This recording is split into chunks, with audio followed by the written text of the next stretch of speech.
Let's get into it, baby.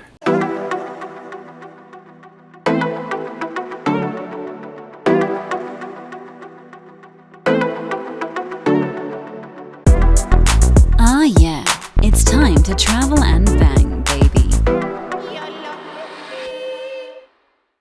So let's dig into it, okay? I'm gonna talk about something very deep and personal.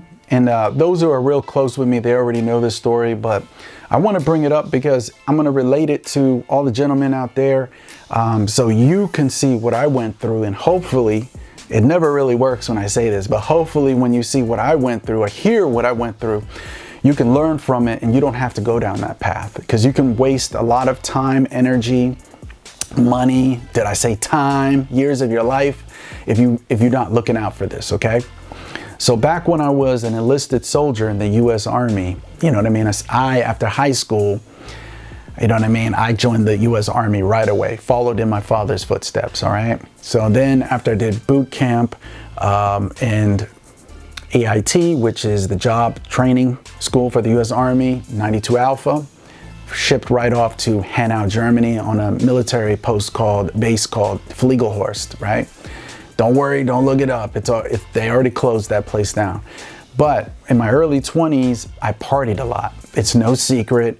In the Army, as enlisted soldiers, I mean, you're basically an alcoholic. You know what I mean? You live for the weekend. You know what I mean? It's our version of being in college and partying, living in the barracks, i.e. military dormitories, go out every weekend, get shit-faced, lots of alcohol, lots of interactions with European women, having lots of promiscuous sex.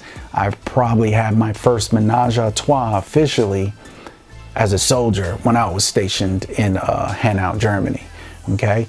But as time went by, I had this disease of the mind, and I want to warn you about it. It's called codependency. It's called loneliness, right?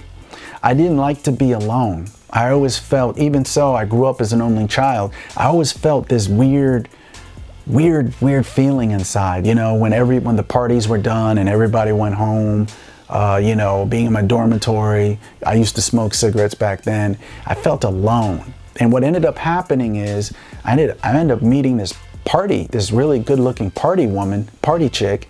And I loved to party with her. You know what I mean?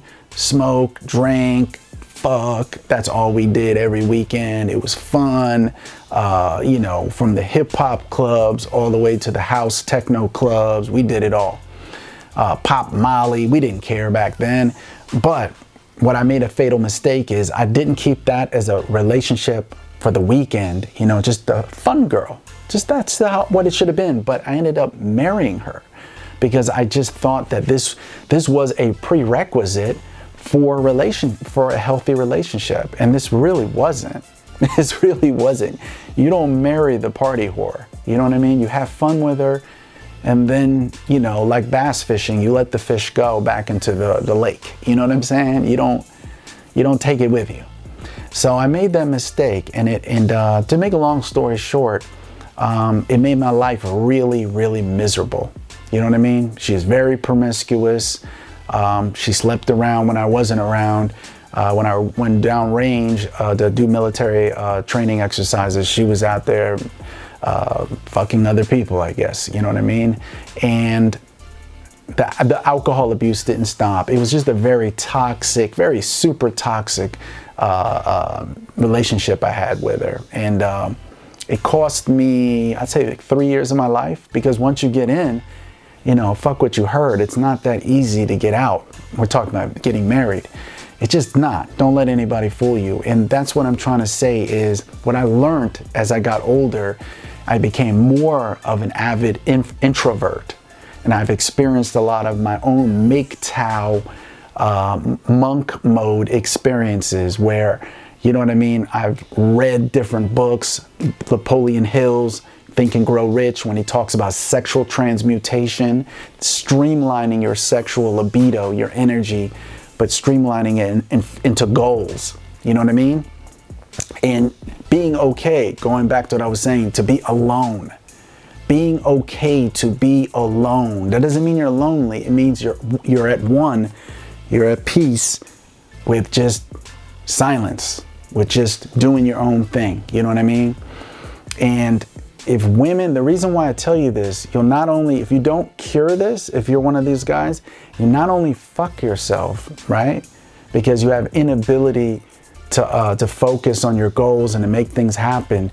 It's weakness. It's like blood in the ocean water. Sharks can smell blood in the ocean water from 10 miles away. And that's women. They sense this. They sense this. And they instinctually view this as a weakness. You know, the inability to be alone. And guess who holds the trump card in every relationship? Dating or long-term monogamous relationship, whatever it is, whatever type of intimate relationship you have with a woman, it translates into weakness. They sense it. Oh, the woman's thinking, he can't be alone. Gotcha. Gotcha. You know what I mean? And those are the dynamics in the relationship. You know what I mean? Where one person, either man or woman, holds all the trump cards because she knows this guy's a bitch ass, weak, spineless little weasel. You know what I mean? He can't be alone. Gotcha. And she holds the power card. Or vice versa, you'll see the dynamic where the woman is very codependent. The man knows it. He's not codependent. He got her. He got her. Gauntlet and all. He got her. And then, you know, a lot of times in these relationships, not all the time, you get abused. You get abused. You know what I mean? Because they know you're chink in the armor, you're weak. And that's what I want to talk about, the ability to be alone, to embrace, especially if you're a single man, to embrace a form of MGTOW. We talked about that movement of men going their own way. MGTOW. Okay, we don't have to get into the real hardcore aspects of it, the real right-wing version of it, which is more of a very misogynistic, I'm bitter, I hate women group. We're talking about the regular MGTOW, where, you know, you focus on your goals, you focus on yourself, and it's okay. It's okay to go through a drought. It's okay to go through a long drought. You know what I mean? Anything is better. As long as you're becoming the best version of yourself, you're working on yourself, anything is better than that, than getting caught up with a toxic person. A toxic woman will rip your soul out your asshole. You know what I mean? Will fuck you up. It will fuck you up. You don't want to go down that route. You know what I'm saying? And the biggest strength, the masculine energy being expressed, the most masculine energy you can express is the ability not to need anyone, to be a sigma male. Okay, you know, they say you're either shooting to be an alpha male or a sigma male. I would say in that aspect, that's a sigma male. You don't need anybody. You know what I mean? You don't. It makes you very dangerous because, like I said, you can't be manipulated. A woman can't use mind games, head games, emotional trigger points to try to make you dance like a monkey. You know what I mean? Makes you upset, makes you feel lonely, whatever. That push-pull. Oh, now she texts you, she calls you all the time. Now all of a sudden she doesn't respond to your text message. Now she doesn't want to call back until 24 hours later or 48 hours later. Women do this. These are shit tests. They do this to see if you're codependent. Okay? They do this to see if you are a weak, spineless, codependent weasel. Okay? So when you're really hot and heavy, you know, with a chick and you're in communication and she's hitting you up all the time, you're breaking all the rules, you're texting her every day as soon as she texts you, and you're breaking the rules, talking with her way too long on the phone. I told you about that. You shouldn't be doing that. And then she pulls back. Now all of a sudden, like I said, you're not getting those phone calls back right away. You're not getting the text messages returned. Even so, you know she's not at work during those hours. She views your message, it says read, doesn't respond. That's a shit test. That's a shit test. The way you respond will lay the platform of how that woman will view you as a man. Okay? And you gotta have the balance. You know what I mean? The shit test, we already know through red pill awareness teachings or Rollo Tomasi, they're there to say, she's thinking, is he an alpha male? Let me check. You know what I mean? That's what it is. It's a let me check. And you know what I mean? You fail the shit test constantly. She knows you're not an alpha male. You're not a sigma male. You're a beta. You know what I mean? Or a lot of men oscillate from being delta and beta. You know what I mean? Delta meaning you're more of the traditional egalitarian type of guy. You grew up with the traditional view of how relationships should be. But then you oscillate and you become bitch. You become a man bitch. You know, this beta, oh, please don't leave me. You know, not literally, but, you know, figuratively. You know what I mean? They pick it up on you. You know what I mean? That you care. You care way too much. That also is a mental illness. Gotta definitely get rid of it. Let me tell you a quick story and we'll definitely wrap this up. There's this guy I was coaching. His name is Eusebio. He's a Mexican-American brother from Texas, right? Mexican-American dude in his 20s. You know, he sought me out. You know, he paid me for my services, but I ended up having to stop coaching him. I had to terminate our business agreement because this young man came from a very this Mexican dude came from a very privileged family. Okay, his dad would dump $3,000-$4,000 in his bank account every month, just off the rip. So what'd he do? He went to Mexico, you know what I mean? Did his thing. Then he went to Colombia. But then what I picked up after a while is he was paying for it. You understand what I'm saying? He was paying for the intimacy. He was paying for the girlfriend experience, okay? These are escorts. These are call girls, right? And what ended up happening is, and I warned men about doing that, you know what I mean? About paying for sexual intimacy. Just straight off the rip, escorts, call girls, you know, I don't want to use the other word. And what ended up happening is he got so emotionally fucked up because he was codependent. And these girls who are hustlers by nature, you know, you're paying for it, they saw it, they picked it up, and they milked this dude for everything he wanted. And no matter how much I warned him to stop it, learn to be okay, it's okay to be alone. But he needed it. He needed that validation.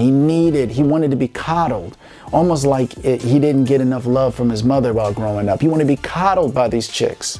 You know what I mean? And then at the same time, I warned men about paying for it direct, because if you keep sleeping, you know, I don't care what anybody says, you keep sleeping with the same woman again and again and again, you're going to catch feelings. This is biological. Unless you're just a stone cold, natural, icy cold pimp, okay, you're gonna catch feelings. And these girls don't catch feelings because they're cycling through clients, okay, being nice. They're cycling through different clients all through the week. There's no feelings for the chick like that for you. So you understand? So this is what I meant. It fucks you up being that codependent, and that's an extreme case. Eusebio was an extreme case. But after I saw I couldn't help this young man, he wouldn't listen. He was starting not to listen to my coaching. He was just using me as a sounding board. Like, you know what I mean? Here, I'll pay for your coaching, but really all I want to do is have a Roman Catholic confessional. You be the priest. I'll tell you my sins. You know what I'm saying? Nah. So that definitely is the world of scarcity versus abundance. And we talked about it when I told you my partner in crime, Jonathan Holmes, aka Cliff Jumper, how we came up with this philosophy, if you will, that you need to be talking to 5, maybe 6. He says like almost 8, 9, say 5 or 6 women socially on your messenger, you know, women that you're cool with, you know what I mean? You hit up. And remember, most of them are going to flake. They're not going to come through, because this is the age we live in. We live in the flake rate is so high because of the internet. We discussed that before in the other video. I'm doing a rehashing so you understand what I'm getting at. We don't live in the same world 20, 30 years ago. You understand? Not like when I was in the Army in my 20s. There was no internet. You know what I mean? In 1999 and the year 2000, this is a different world. Now, because women have instant access to men just by pulling the computer out of their pocket, the phone, it's changed everything. It's put the flake rate so high because it gives the women an illusion of a menu of never-ending men. You know what I mean? An illusion. So that's why the flake rate is so high. It isn't because they're horrible people. It isn't because you a sorry ass dude. It's because by design, we as humans, we're not prepared for that. It's just too much. It's like a fat bitch, with a never-ending fucking menu. You know what I'm saying? I want some ice cream. I want a bucket of fried chicken. I want some collard greens. You know what I mean? It goes on and on. Oh, and then they forget about the collard greens and the fried chicken, and now they're looking at they're looking at whatever, ham hocks or, you know what I mean, pork kung pao, Chinese food, right? So that's what I'm trying to say. We have to adapt how it's going down now. Getting angry, joining Black Pill, MGTOW hate groups, this doesn't change anything. Just understand the algorithms changed. Also, we live now because of the internet and giving a never-ending menu to women of the illusion of a never-ending menu of men. You have to be more persistent. See, back in the day, you showed a little interest here and there and you had her, right? Now you have to be extra persistent, okay? Where back in the day, we would tell you, don't do that. You look like a thirsty chump. No, just don't leave stupid comments on the face, online. Oh, you're so beautiful. Oh, that's thirsty. That's sorry ass thirsty shit that don't get you nowhere. But get that direct communication going with her on the messenger, you know what I mean? On WhatsApp, whatever, on your messenger that you got her on, and texting messenger, and then be persistent. Be persistent. But also, don't be a Governor Cuomo. Don't get caught up, you know what I mean, doing too much. Know that's why you're talking to like 5, 6 different women. Right? Or a cliff jumper would say 8 or 9. You know what I mean? Because you're going to rotate.